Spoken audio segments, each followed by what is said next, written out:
Go ahead. Emem, go ahead. Thank you for not letting me go say ahead. much during go the movies. ahead. Say what you want to say. Emem took all the whole time. You're not taking your own time. Exactly. Let me land, guys. Go ahead. So, we're talking about King of Boys, and the fact that it's a fantastic movie and everything, or series. But there was one thing that seemed a bit off for me. The fact that there was no good and bad, there was just bad. Even in the end, everybody was... It seemed like bad wins. Everybody who even had a little bit, a smidgen of good, eventually became compromised or never succeeded.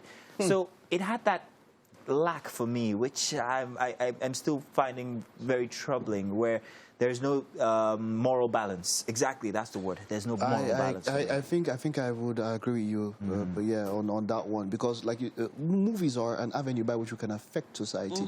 So if we project that thing that that good hardly wins, what are we saying? That we all have to be bad? You know, you mentioned FIY, and of course I have to mention Tokwe's performance. Our Tokwe, by the way.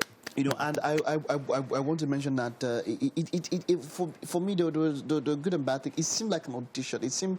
It showed the range of the actress, all of it in about how many minutes. Some people felt that scene was too long. Yes, I also felt so. There were too many things going on at the same time, but it showed how good it seemed like. Okay, I have this fresh fruit. Let me just milk it. You know, it might not have done so well for the story, you know, as an entire, you know, in its entirety, but for that and all that, it showed the range of the things actress. you like about it? What I love about it, I like the fact that it took me on a journey, because at first, from the beginning, I'm like, okay, but this is not the Eniola Salami we knew from the KOB1. And, you know, she coming onto us as turning a new leaf. I'm like, okay, what's going on here? And then suddenly, boom, and she just surprises us. Which is what you mentioned. And I'm like, balance, okay, to be honest, I was expecting it.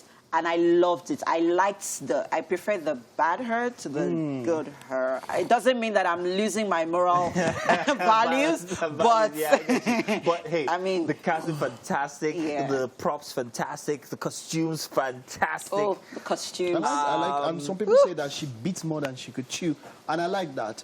I would commend her for a bold move. This has opened her to receiving so much, and there's been violent vitriol. There's been very toxic kind of. Who's the best actor altogether movie in the entire movie? In the entire movie, of course, everybody goes for Eniola. I want to mention Ade Tiger is somebody a lot of people have come Ade Tiger. But you see what I love about the character. Now there's something I love about Ade Tiger and Shola Shobowale. Their chemistry, It's like she made him step up. That their scenes were massive. My God! In fact, someone said, No. It's something. oh yeah, sure. Go ahead, please. Go ahead.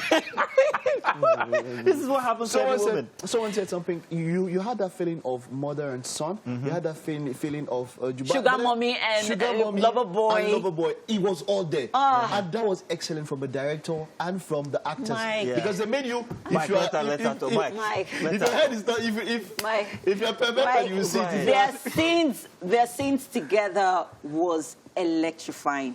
I felt that electric current was just pulsing through my veins every single time I saw them together. I actually loved it. No, I loved it. One of the things that I look forward to in every scene is there's the ability for another character to bring out the best in another character, and that is what happened in the Ade Tiger and Shola Eniola Salami. Yeah, between the both of them was always that they complemented each other so well, and to think that Ade Tiger is not a I don't know if that's if this is his first movie, but he graced our screens with some eye candy. He did. In any case, fantastic movie. We've heard it now. I'm satisfied now that I've put in my submission there. Thank you very much.